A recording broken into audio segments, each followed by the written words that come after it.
Welcome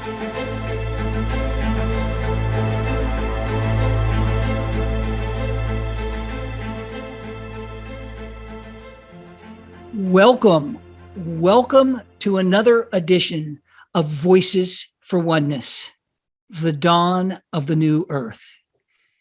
And as we celebrate the 52nd anniversary of Earth Day, I am pleased to be here with one of the leading voices for the health and wellness of our earth. And today we will spend a little time looking back. Very little time looking back and much more time looking forward. We will explore the emerging new stories of our planet and ourselves for that matter. We will garner some wisdom in order to help us take individual and collective action. And of course, we aim to get results so that in order to do that, we need to understand what it means to be accountable to ourselves and to Earth.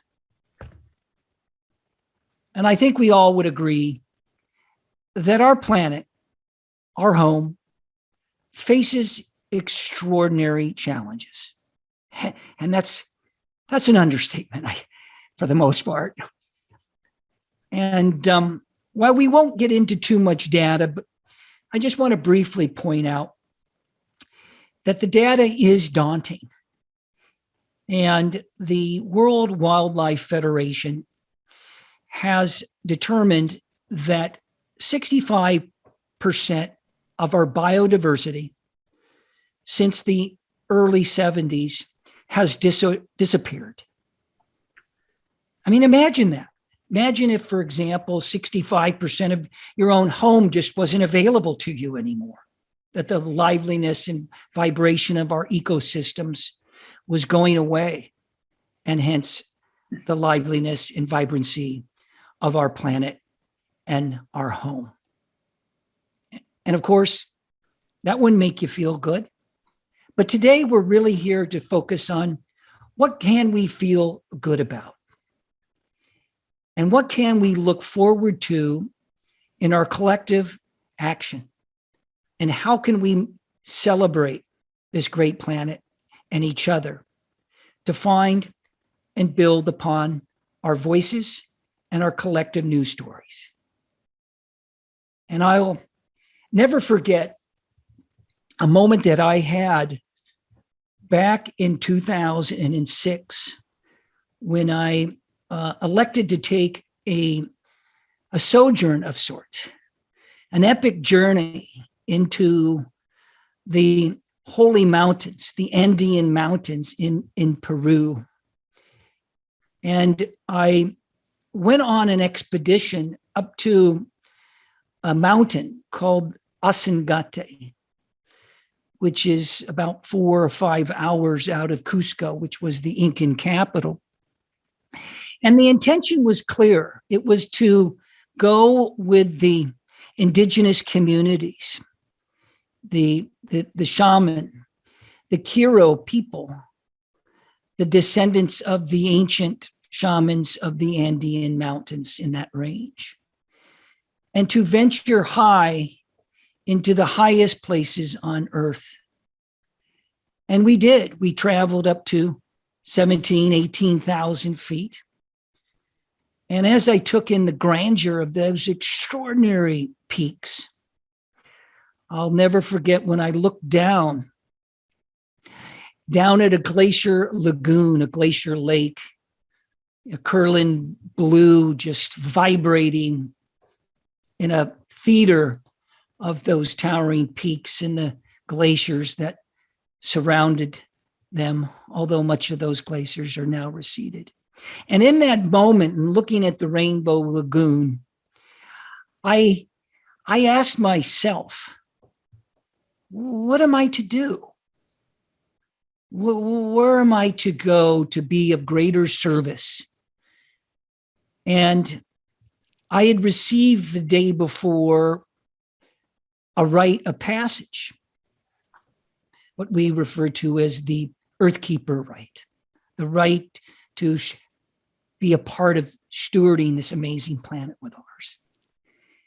And when I asked that question, it was quite clear that I was here, as well as others, to give voice to the earth, to give voice to that oneness of her connection and our connection to the earth.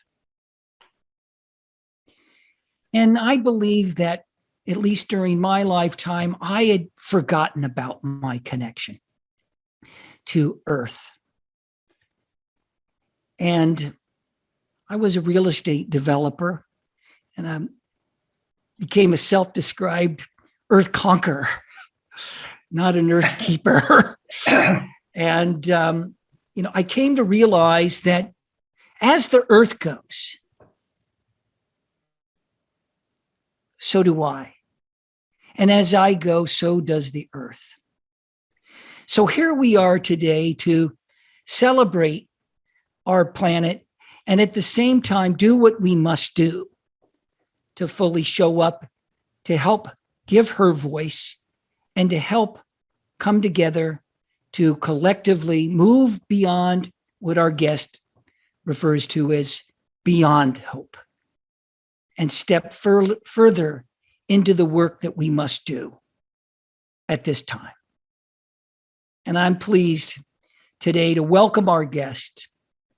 Marc McGinnes has had a distinguished 33-year teaching career at UCSB, during which he won numerous teachings awards, including the Alumni Association for Outstanding Teaching Award. He was one of the original faculty members at the world-renowned Environmental Studies program, where he developed and taught 10 courses in the area of environmental law, policy, dispute resolution, and eco-psychology. I'm real fascinated about that one, Mark. I'd love to hear more about eco-psychology. And recently, he developed and taught a now popular seminar on the topic of hope that works. And Mark is a graduate of Stanford University, where he was an honor student in history and an intercollegiate athlete of 4 sports. Wow. And also a graduate of the University of California at Berkeley School of Law. He moved to Santa Barbara in order to begin work as an environmental lawyer in the aftermath of a major offshore platform blowout that we had here some years ago. He then became founding member and president of the Community Environmental Council, one of the nation's first community-based environmental education centers. Mark is also the lead and founder of the Environmental Defense Center, the EDC. His accomplishments are many, including he has published a few books and many papers, and most recently, a book called Falling in Love with Earth Again. I love that, Mark, and I'm so happy that you have joined us today. Thank you for coming. Thank you for joining us, and I look forward to our conversation. You're welcome, and thank you. I'm pleased to be with you, to be part of this conversation. You bet. Well, what I'd like to kind of explore with you and just to see where we want to go, but first and foremost, Mark,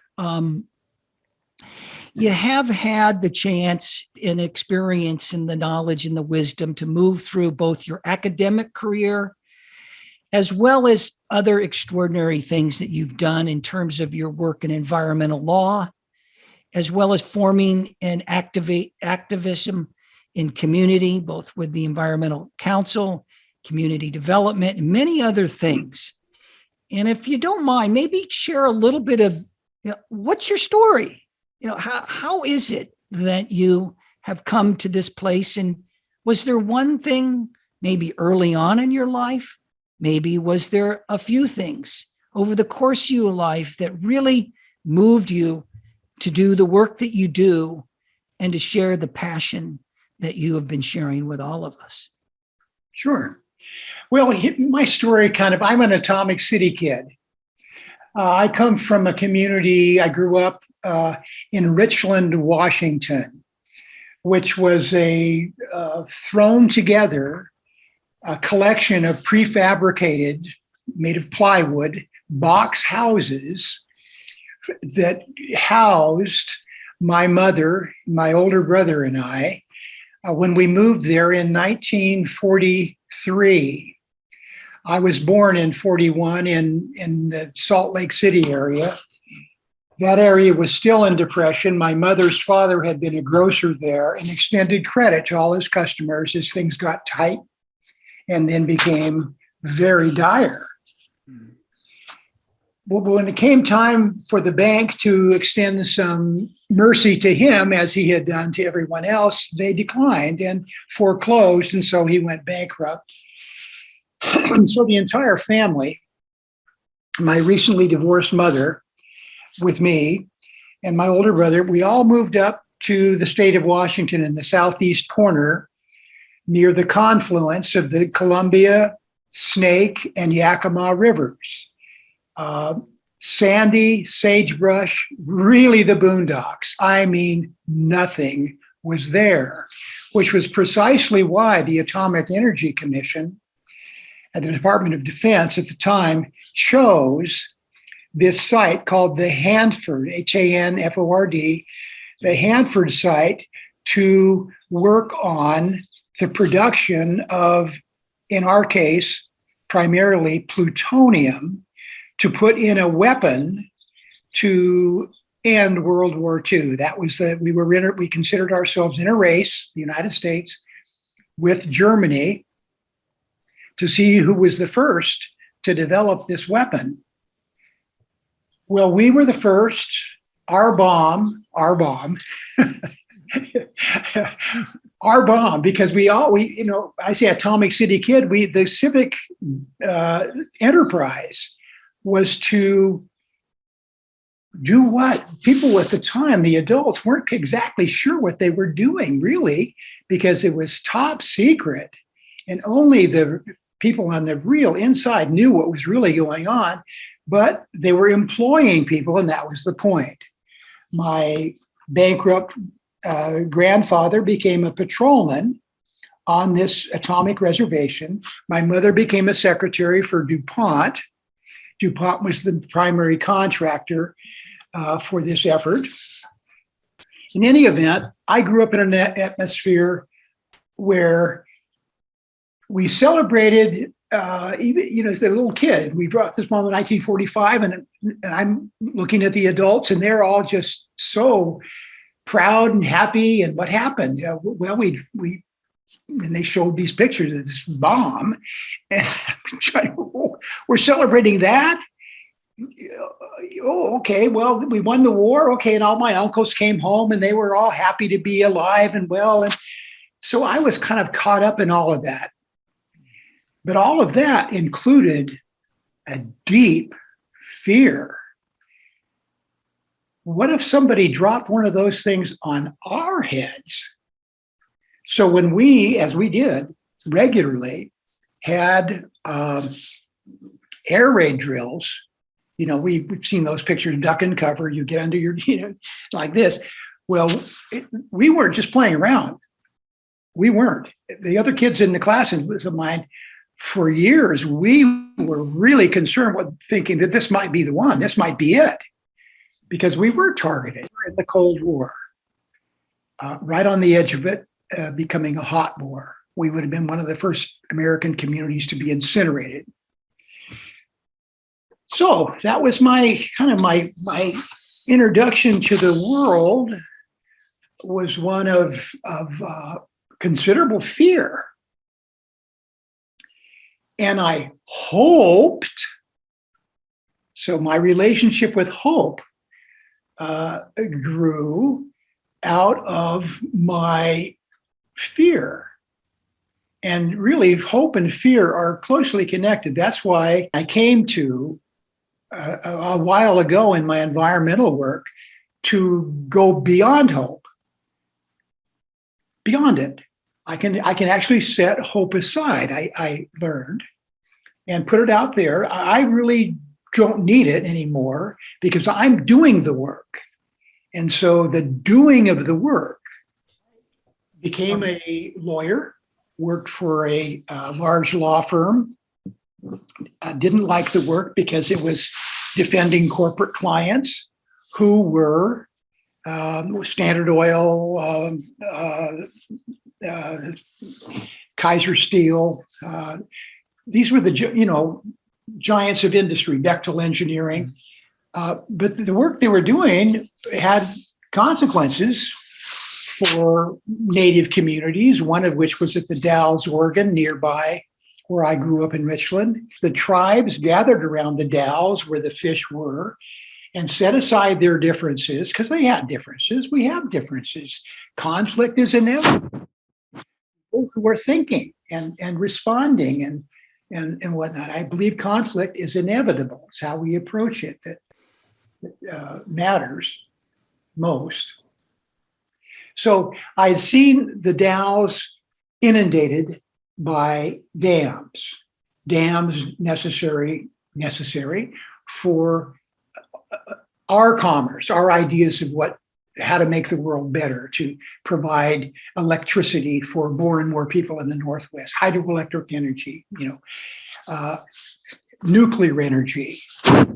Producing after the war, after we made the bomb, we started producing nuclear power in the Northwest. So I could see by the time I was a young lawyer who had the power and how the power was being exercised. And I committed myself to a life of service to the planet. It was what is life of service to the planet? I didn't quite know. How am I going to serve the planet? Then it happened. I saw the Earth from outer space in 1969, along with millions of other people on the planet, Earthlings, Americans primarily, because it was the American astronauts who beamed back the pictures of their mission on Christmas Eve of 1968 to map out the lunar surface in a certain area where they intended to land the first spacecraft in 1969. While they were doing that, while they were snapping photographs sitting there, they looked out the porthole and there was the Earth emerging over the horizon. Oh, yeah. The famous Earthrise photograph. Now, I saw this image projected on a wall in a small conference room, but it had about a 16-foot tall ceiling. And this whole huge wall was taken up with the image of the Earth. And it knocked me for a loop. It really did. It knocked me right out of my sense and sensibilities into a state of love. And I've been there ever since. Right. The title of my book is In Love with Earth: Testimonies and Heart Songs from an Environmental Elder. Back then, I knew okay, this is what it is then. Oh, hey, look at this. And I'm in a position to serve. And I got a call from my mentor, Pete McCloskey, who was one of the people who was planning the first Earth Day. Pete had already become an environmentalist before he called me, and he had been elected to Congress. And he called me at my office in San Francisco at this firm and said, Mark, I think you should get down to Santa Barbara as soon as you can. You've heard about that oil spill down there, haven't you? And I said, yes, I read about it. And he said, well, it's going to trigger a whole outburst of new law to protect the environment. That really was a wake-up call. Yeah, Earth Day 1970. And that brought you here to Santa Barbara, which happens to be both of our homes. Yeah. And so let's touch in a little bit on that, if you don't mind, because I really love this journey that you're sharing from these moments of these early moments of fear and how you moved through this atomic world. My goodness, I only remember remnants of that, because even when I was growing up in the 60s, they still had us doing those air raids or sirens and things of that sort. And it was alarming. It was really disturbing back then. And I could only imagine the amplitude that you must have felt, in that community, and, it was part of the dinner conversation and more.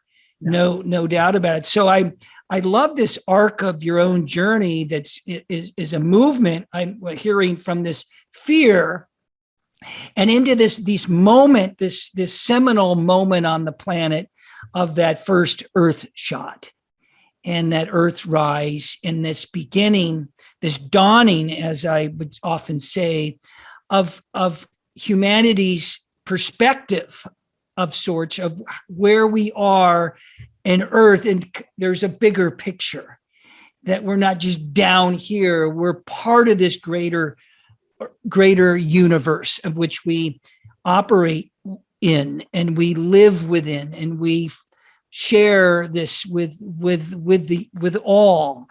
And I want to ask you a little bit, because I'd like to go a little further, because many of us right now are not only looking for hope, but we're losing hope. And your words speak perhaps that's something that could be very helpful for our listeners or for the planet as a whole, is beyond hope. And I'd love it if we could just break that down for a moment, because we went through a period of time of hope. And as you shared, hoped away from fear, a hope of something that's better. And this is not about hope not being right or good. It's about sharing something that is actually beyond this idea of our own fear, our idea of our own destruction, our idea of this fear of this planet and others and things that are happening. So if you could break that down a little bit, I'd love to hear more of your journey beyond hope. And what does that perspective look like for you? If you were looking back like our astronauts did at that time of the Earth, it was a great perspective. As you look back at the fear and the idea of hope, what are you observing, and what is your message that you would like to share about this new story beyond hope? Yes. Well, I'm happy to do that. Again, my view, when I saw the Earth from outer space, I fell in love. And I mean that. Not the kind of love that we know as falling in love with a person. I fell in love with the Earth. Now that sounds, well, come on, yeah, okay, a figure of speech, right? No. We co-create our reality. And I saw this, I fell in love with the Earth, and I owned it. I said, this is a love unlike anything I have ever known. And I will spend the rest of my life pursuing an understanding of this love, which in my case, since I am kind of an actor, that is a person who's going to act, I'm a fighter. If a fight needs to be waged, I will be there on the front lines, going over and into the struggle. So in this case, it was, oh, look at this beautiful community of life. You can see it. We're not the only, you can't even see us, but what you can see is this living place in the midst of this void. Wow, magic. So give yourself to it, I said to myself. Go for it, Mark. Go to Santa Barbara. Follow the encouragement of Pete. And so I did. And I have been there a bit ever since. To me, the environmental crisis has always been a spiritual crisis. It's like, oh, I saw where I was and what I was for. But, a lot of people don't have that opportunity. They didn't have the opportunity that I did to see the earth from outer space. They didn't. And I suggest to people to make a practice of getting a really good photograph. Get a really good one. They're all over the place. You can get it right off the internet of the earth from outer space and spend some time with it. Look at it. Look at it. Look at it. And see yourself, your community, and all of the other communities of life that are there. And then open your heart to it and love it. So, hope is a province. Hope is a province among other provinces. And in that province, it's very useful when you're fearful. You want to get out of fear. Oh, here's a better feeling. It's one of hope. Okay, so then that feels better. I'm not paralyzed. I have got a basis to proceed. Okay, that's fine. That's fine. But that'll only take you so far. And the worst thing you can possibly do is to fall into, which many people do, idle hope. That's why I developed a course at the university called Hope That Works.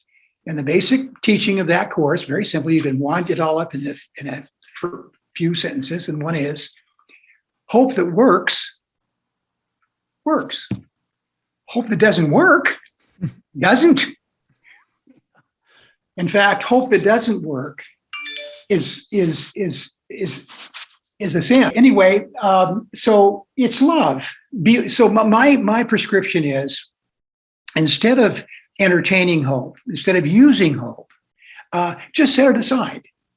And instead, use something far better, which is our capacity. And this capacity is really much larger than hope. The capacity to love, to love, to love. And so that is a lifelong learning process to continue to open up wider and wider and wider that which we truly love. And the better verb than merely to love is to be love. Be love the world. Be love. The ancient Chinese philosopher Lao Tzu said, the way to do is to be. And then Frank Sinatra said, the way to be is to do, be do, be do, be do. Yeah. So it's being and doing are interlaced. That which we continually do, we are, some say. But I continue to come back to this thing of, well, be love. And you do the loving thing. Be love. Come to love. Set hope aside, not necessary, except if you're in fear. Okay, so try to get out of fear. How do you get out of fear? Go to love. Right. Because love really obliterates fear. I have found that the best thing to get rid of fear is love. Look right at the love. Look right at the fear and say, wow, look at that. How scary is that? Look how it makes me feel scary, makes me want to shut down. But you know what? It's just a part of the world that I love. It's just a part of the world that I love. I can love the fear too. And what happens to the fear when you love it? it just goes away. And so Right. you get down the work. Yeah. Yeah. The work is, here's the work. The work is be loving. That's the work. Indeed. Indeed. And oh, thank you for that, for bringing us a perspective beyond hope, but it's also beyond fear. That Yes. you're speaking so beautifully too, and it just to bring those eyes and that heart of love, of it all is illuminating, I think, for all of us right now, wherever we are in our personal journeys, whatever it may be. That it's a wonderful touchstone to touch in with that place of our heart, to bring it into a place where we can see from those eyes, where we can hear from those ears of the heart, so that when we're looking back and reflecting on, taking a moment just to reflect and step back a little bit from our lives, but it's not always easy to do, because many of us are here just working to have a roof over our head or food on our table, or to survive in the wildness of our communities, or whatever that may be for each of us. But to step back and just take a moment and see with those eyes of love, those ears of love, to reflect on this time, is to bring that to the world, because otherwise we're going to see a lot of things that are very, very challenging. And you brought such a unique perspective, I think, Mark, that I'd love to explore a little bit more with you. And that is this idea of what I have been referring to a bit of our crises is not a crisis necessarily of earth. It's a crisis of our consciousness. Yes. We often hear, and many of us in the fighters and the activism, God bless everybody, but have kind of seemingly wanted to approach this idea that we must save Earth. And then others in the mythology have said, well, we must save ourselves. Well, whatever your subscription may be to your approach to life, you positioned and brought forth one that I think is key, and is a core tenement to, I believe, how we can move forward into new stories for ourselves and the planet, to bring forth new models of how we can conduct our business, how we can share the medicine of Earth, and all kinds of things that are now emergent at this time. And that is addressing this idea of this consciousness, this crisis, and this sense of our own spiritual nature. And not as that as an exclusive domain of our inner nature, but a key tenement of what holds us in this place of love that you've mentioned. And if you don't mind, to take a moment that, you shared a bit of your own personal awe and your own moments of rapture and grandeur, and just this kind of a moments where this new perspective on Earth occurred for you, and it shifted you away into the things that you have done and what you're doing. What would you share a little bit more about this movement of for others, and what wisdom and advice would you give for others? I want to go a little further into that, into moving beyond this crisis of consciousness, because ultimately it's up to each of us individually to come into that place of deeper love and compassion for the planet and ourselves. And maybe there was a point in time where you begin a practice, that you begin a ritual. Maybe there's a time then you begin to, realize that there's some traditions that are on the planet, whether it's a Buddhism or there's other more philosophical approaches to approaching your life. Was there anything in particular, or what would you like to share with us around your own personal evolutionary journey, your own journey beyond the crisis of consciousness as an atomic child into a child of really love and care for the planet and others? My practice became immediately one centered in gratitude, in thanksgiving. Thank you. A great mystery at the time. And I continue to frame my efforts to understand and to place myself within the meaning of that which I apprehend with all of my senses, physical and spiritual and otherwise, to locate myself. Where am I? Oh, I see. I'm in love, because love is borderless. It is borderless. The whole universe has its arms open to receive our love.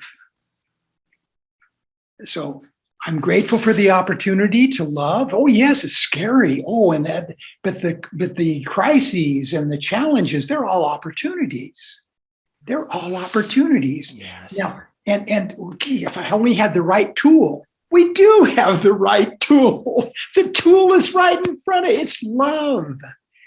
We are made for this. That's why we needn't fear what's coming. Big changes are coming. Yes.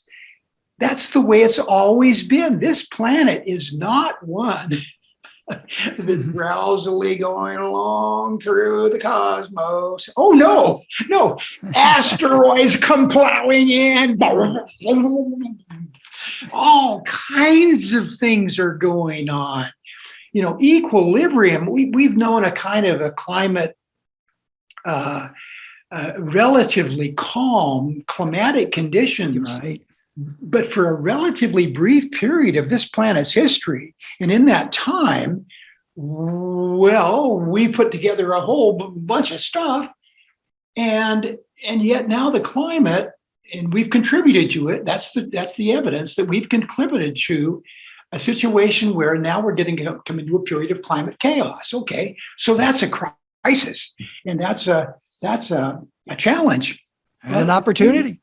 It's an opportunity. Yes, Again, reach into the toolkit and go, okay, now what?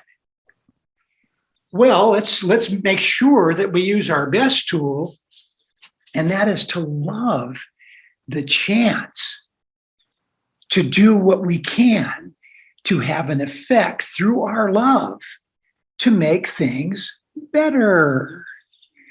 Is there a guarantee that we'll survive with all of our goods intact? Is that the point? Are we here to serve ourselves? Or are we here to be a serving member of not just one community, the human community, but all of the communities of life? yes. I mean, let's have an opportunity to love ourselves, not to see ourselves narrowly and cramped into these little figures that are blown away or by the winds. No, we are co-creators of what occurs in the worlds of which we are aware. So these are awareness issues. These are spiritual issues. If anyone says, "Well, he's a kook. He's a guy who thinks that we're in a spirit," okay, that's fine. You can place me there, but those of us who see the world in this way are working on your behalf, working on behalf of all humanity. We don't need to be recognized as, oh, that's acceptable. We're going to give you a go-ahead and honorary degree. for that or with this and that. No, we just do the work because we are in love. That's Yes. what we're about. Yes, we are. We are in love with the co-creative experience that you just mentioned. Yes, we And are. in my own personal journey, to when that moment came of that connection with Earth and seeing the just the complete in awe of how the Earth evolves and functions and lives harmonically and always seeking equilibrium, even in the destruction of environments and things. It's an invitation, and that you positioned here nicely about what is the opportunity here, so to speak, and how is it that we can come into the opportunities of our time and the opportunities that are now really emerging very rapidly. And I'm not just speaking of technology and these type of things. I'm speaking of this co-creative human, this co-creative experience of which gives us much more fullness, joyfulness, lovingness. It invites us to come into this place where we can really play here in a place of just joy, but also of doing and being who we truly are as humans. And this is a beautiful sharing, Mark, because it's an invitation into a new story and into our voices that speak to this oneness of connectivity. And this isn't to deny our uniqueness. This isn't to deny our individuality. This is not anything other than to bring us into the totality of who we are as people, as humans, as a planetary body, as one with Earth, as one with each other. So I love the idea and experiencing what you're sharing as the co-creative journey. And as we kind of wind down our conversation today, I want to just ask you a little bit about, I think in the more scientific term, we would reference biomimicry. How is it that we as humans as sentient humans, as conscious, co-creative humans, how is it that we can come into a place of adapting and coming into a deeper knowing of Earth wisdom, of understanding the science and the evolution of Earth and mimicking those, well, let's just say secrets that are not really secrets, but it's something that it offers what I believe, and you'll tell me how you feel, offers us an opportunity to move into this next stage of love, this next stage of our humanity. And nature offers us opportunities all the time.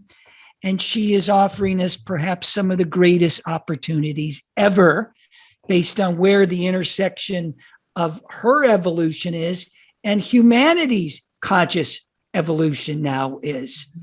And this may have a little something to do with eco-psychology, kind of tying the biomimicry into the eco-psychology. What do you see as maybe something that we could all learn right now? What do you think is a key insight that may be being offered to us and what we can learn to really leap? Because in many ways, we're asking to leap into this next stage of love. And we know that we must leap because the old way and the old stories are just destroying ourselves in our home. What do you see as that wisdom that can come through the eco-psychology, the biomimicry that nature is offering us? Okay. Well, I want to again say that I think it would be a good idea for those who have never seen the Earth from outer space to look at it every day. Get a picture. You load something off of the whatever. Doesn't have to be huge. I have one that I'm looking at all the time.